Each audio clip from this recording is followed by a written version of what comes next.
ത്രിയേക ദൈവത്തിൻ്റെ അതിപരിശുദ്ധ തിരുനാമത്തിന് മഹത്വമുണ്ടാകട്ടെ.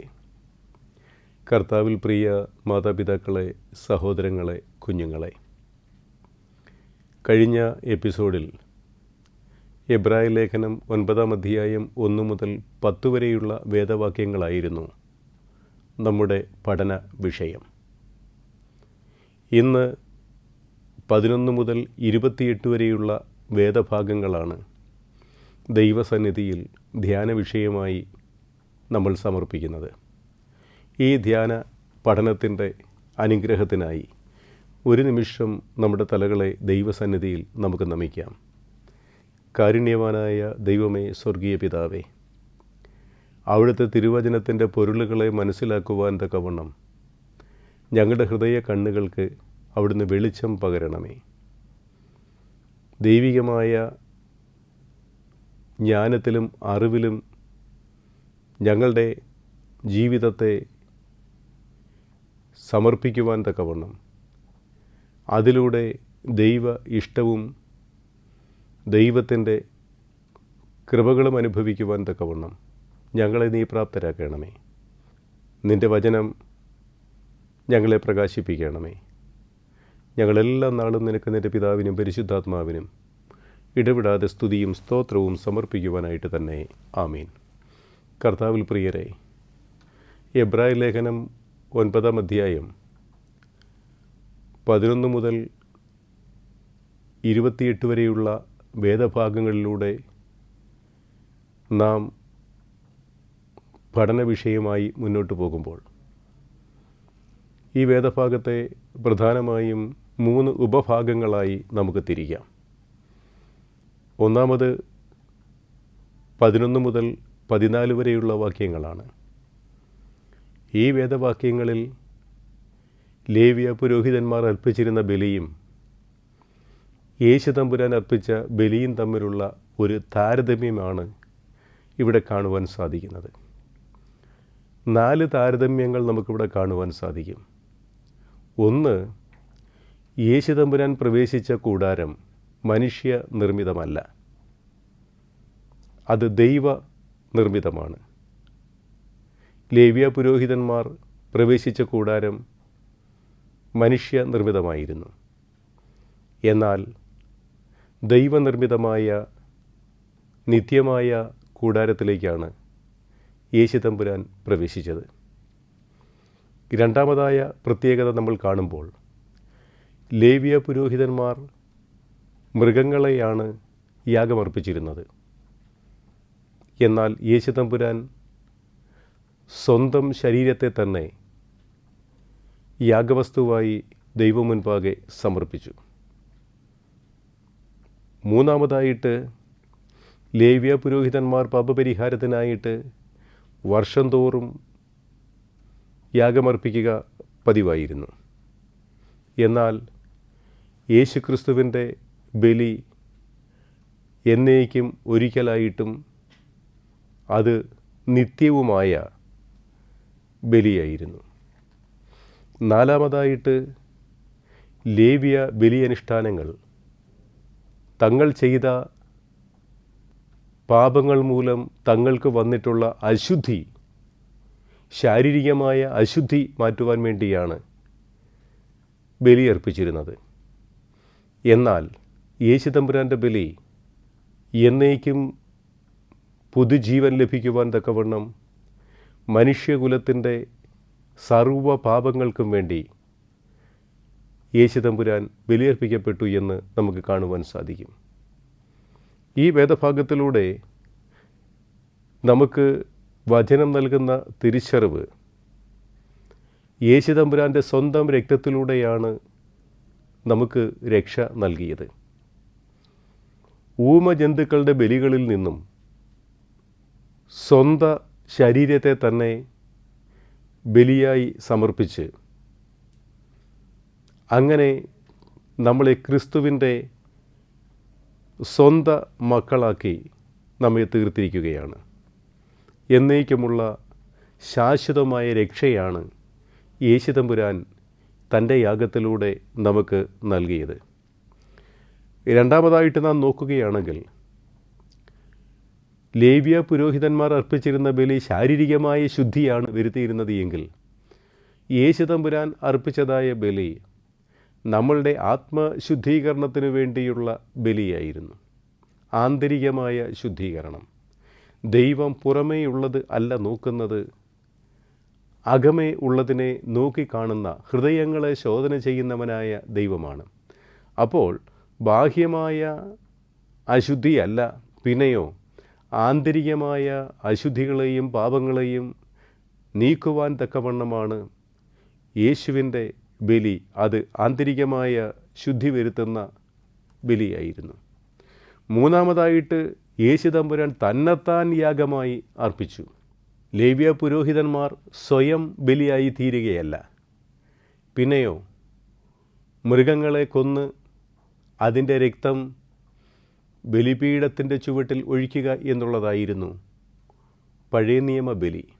എന്നാൽ യേശുക്രിസ്തു തന്നെ തന്നെ യാഗമായി ബലി അർപ്പിക്കുന്ന പുരോഹിതനായിട്ടും ബലി അർപ്പിക്കപ്പെടുന്ന ബലിവസ്തുവായിട്ടും യേശുതമ്പുരാൻ തന്നെ തന്നെ സമർപ്പിച്ചു എന്നുള്ളതാണ് ഈ ബലിയുടെ പ്രത്യേകതയായിട്ട് 11 മുതൽ 14 വരെയുള്ള വാക്യങ്ങളിൽ നമുക്ക് കാണുവാൻ സാധിക്കുന്നത്. 15 മുതൽ 22 വരെയുള്ള വേദഭാഗങ്ങളിലേക്ക് നാം കടക്കുമ്പോൾ ദൈവത്തിനും മനുഷ്യർക്കും മധ്യേ മശിഹ തമ്പുരാൻ നൽകിയതായ ഒരു കവനൻ്റ്, ഒരു ഉടമ്പടിയാണ് ഈ വേദഭാഗത്തിൽ നമുക്ക് കാണുവാൻ സാധിക്കുന്നത്.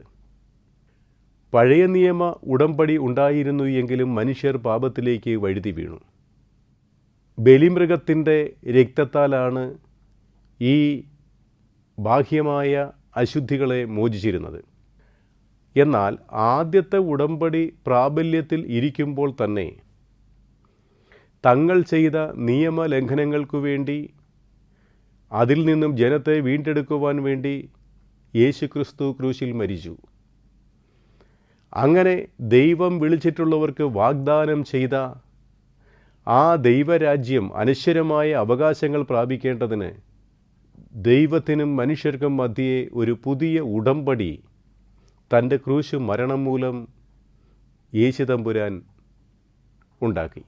ആ ഉടമ്പടി പുതിയ നിയമത്തിൽ വിശുദ്ധ മത്തായി എഴുതിയ സുവിശേഷം 26-ാം അധ്യായം 28-ാമത്തെ വാക്യത്തിലും മർക്കോസിൻ്റെ സുവിശേഷം 14-ാം അധ്യായം 24-ാം വാക്യത്തിലും അങ്ങനെ ദൈവത്തിനും മനുഷ്യർക്കും ഇടയിൽ പുതിയ ഒരു ഉടമ്പടി വിശുദ്ധ മത്തായി എഴുതിയ സുവിശേഷം 26-ാം അധ്യായം 28-ാമത്തെ വാക്യത്തിലും വിശുദ്ധ മർക്കോസിൻ്റെ സുവിശേഷം 14-ാം അധ്യായം 24-ാം വാക്യത്തിലും യേശുതമ്പുരാൻ വളരെ വ്യക്തമായി പറയുന്നു. തൻ്റെ കുർബാന സ്ഥാപനത്തിൽ യേശുതമ്പുരാൻ അരുളി ചെയ്യുന്നത്, ഇത് ഈ വിശുദ്ധ കുർബാന സ്ഥാപിക്കുന്നതായ തൻ്റെ വാക്കുകൾ അത് ഇപ്രകാരമാണ്: ഇത് ഉടമ്പടിയുടെ രക്തമാകുന്നു, ഇത് അനേകരുടെ പാപമോചനത്തിനും ചൊരിയപ്പെടുന്നതായ ഉടമ്പടിയുടെ എൻ്റെ രക്തമാകുന്നു എന്നാണ് യേശുതമ്പുരാൻ അരുളി ചെയ്തത്.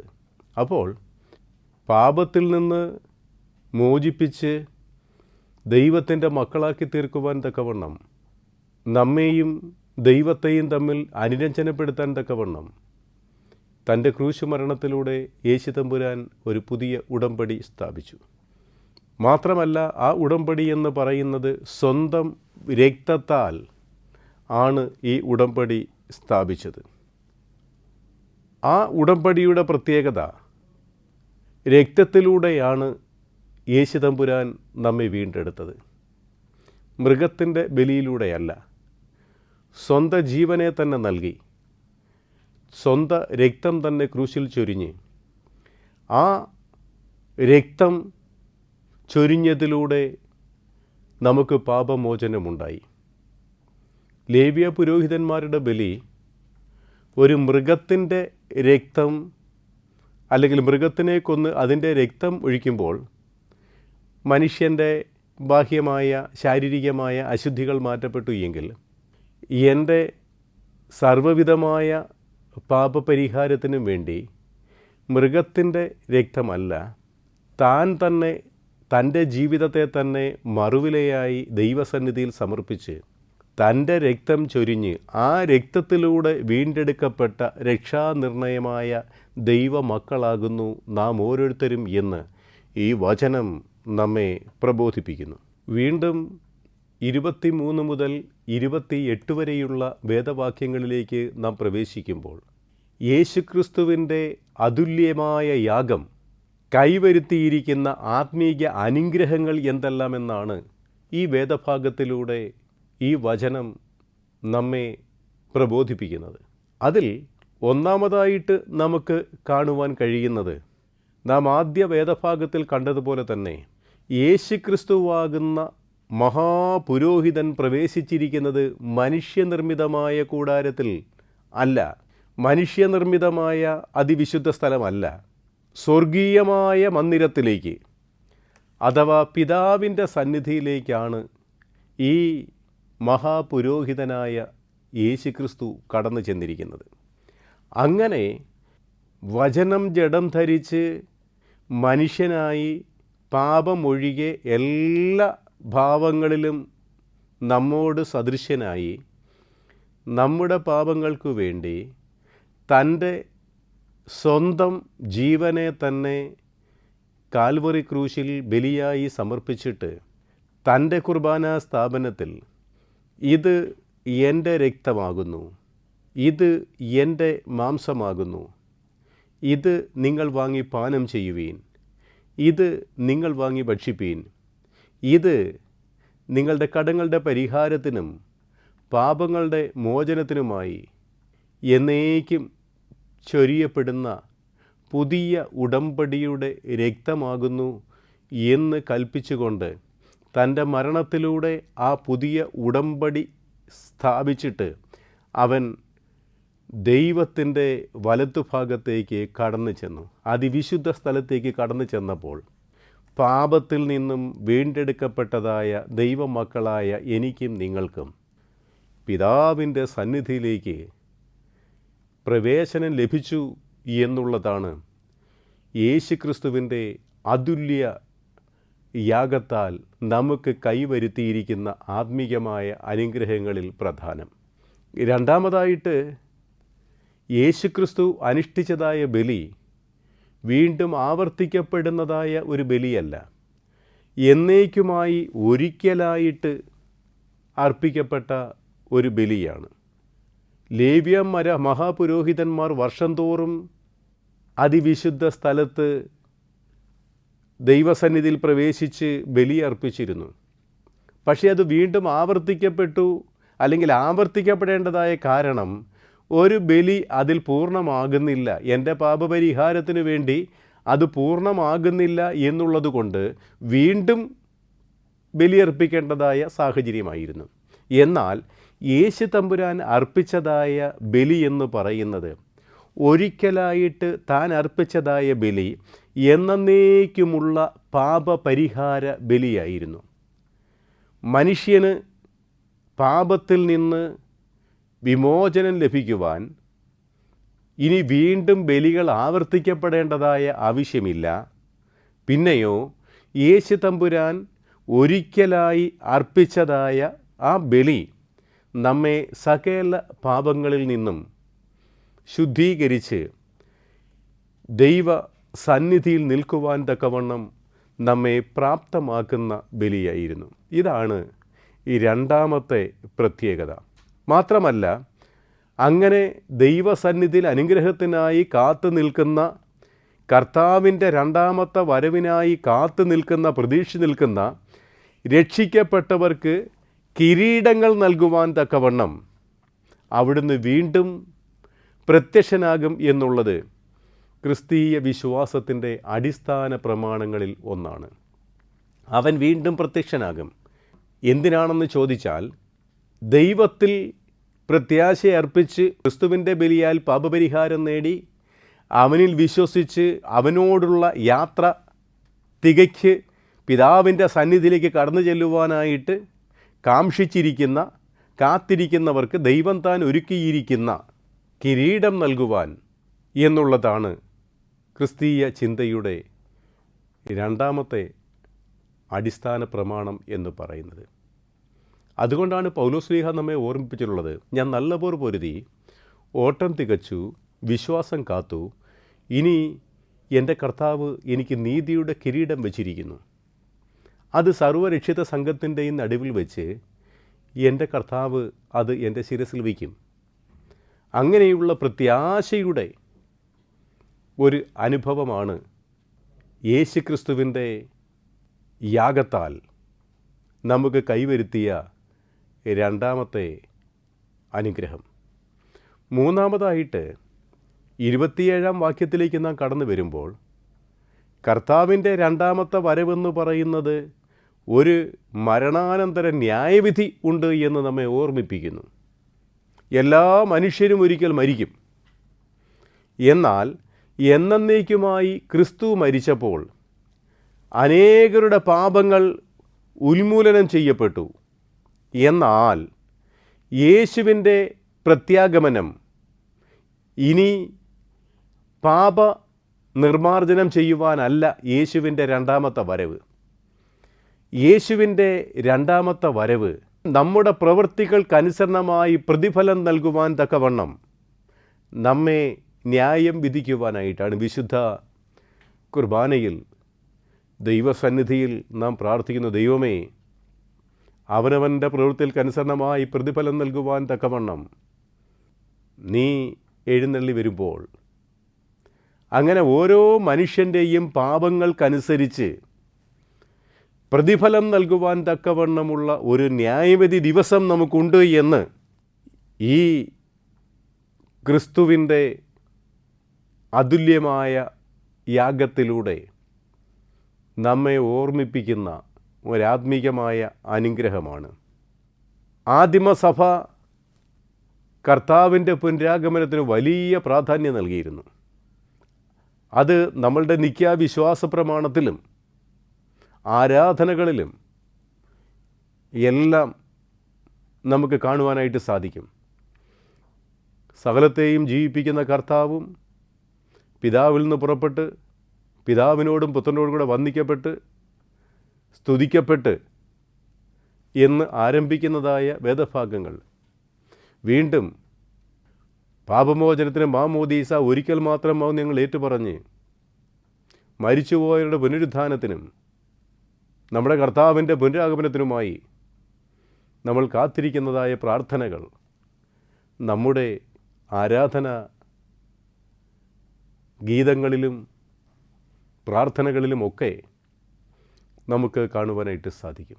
വീണ്ടും 10-ാമത്തെ അധ്യായത്തിലേക്ക് നമ്മൾ പ്രവേശിക്കുമ്പോൾ 10-ാം അധ്യായം 1 മുതൽ 4 വരെയുള്ള വാക്യങ്ങൾ നമ്മൾ ശ്രദ്ധാപൂർവം ധ്യാനിക്കുമ്പോൾ അവിടെ പറയുന്നുണ്ട്, പഴയ നിയമം യഥാർത്ഥത്തിൽ വിദൂരസ്ഥമായ ഒരു നിഴലായിരുന്നു. എന്നാൽ ക്രിസ്തു നിഴലല്ല. പുതിയ നിയമമായ ക്രിസ്തു ദൈവത്തിൻ്റെ യഥാർത്ഥ പ്രതിച്ഛായയായിരുന്നു. അത് നിഴലല്ല, ദൈവത്തിൻ്റെ പ്രതിച്ഛായ തന്നെയാണ് എന്ന് വളരെ വ്യക്തമായിട്ട് നമ്മെ പഠിപ്പിക്കുന്നു. പ്രതിരൂപം എന്ന് പറയുന്നത് യാഥാർത്ഥ്യത്തിൻ്റെ പ്രതിച്ഛായയാണ്. അപ്പോൾ ക്രിസ്തു ദൈവത്തിൻ്റെ പ്രതിരൂപം എന്ന് പറഞ്ഞാൽ അത് ദൈവത്തിൻ്റെ യാഥാർത്ഥ്യമാകുന്ന പ്രതിച്ഛായയാണ്. എന്നാൽ പഴയ നിയമം ദൈവത്തിൻ്റെ ഒരു നിഴൽ മാത്രമായിരുന്നു എന്ന് കാണുവാൻ സാധിക്കും. അതിന് ഉദാഹരണം പറഞ്ഞാൽ പുറപ്പാട് പുസ്തകം 33-ാം അധ്യായം അതിൻ്റെ 18 മുതലുള്ള വാക്യങ്ങൾ വായിക്കുമ്പോൾ മോശ ദൈവത്തെ കാണണമെന്ന് ആഗ്രഹിച്ചുകൊണ്ട് മോശ ദൈവത്തോട് അപേക്ഷിച്ചു, ദൈവമേ, ഷോ മീ യുവർ ഗ്ലോറി, നിൻ്റെ തേജസ് എനിക്ക് ഒന്ന് കാണിച്ച് തരണമേ. എന്നാൽ യഹോവയായി ദൈവം പറയുകയാണ്, നിനക്കെന്നെ കാണുവാനായിട്ട് കഴിയുകയില്ല.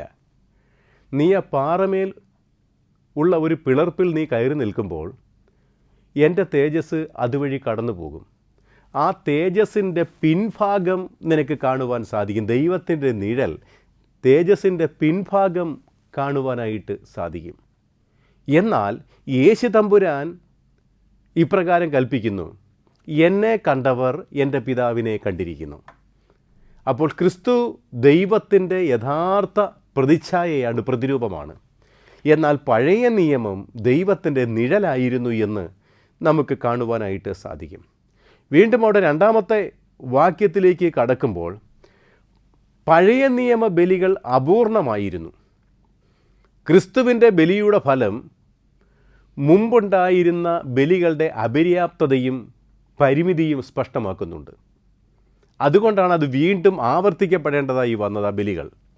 എന്നാൽ യേശുക്രിസ്തുവിൻ്റെ ബലി മനുഷ്യരെ, അവൻ്റെ ആത്മശരീര മനസ്സുകളെ ശുദ്ധീകരിച്ച് ദൈവ സംസർഗം സാധ്യമാക്കുവാൻ കഴിയുന്നതായ ബലിയായിരുന്നു. അത് പൂർണ്ണമായിരുന്നു എന്നാണ് നമുക്കവിടെ കാണുവാൻ സാധിക്കുന്നത്. വീണ്ടും നാലാമത്തെ വാക്യത്തിലേക്ക് നമ്മൾ കടക്കുമ്പോൾ മൃഗരക്തങ്ങൾ പാപമോചനം വരുത്തുന്നില്ല.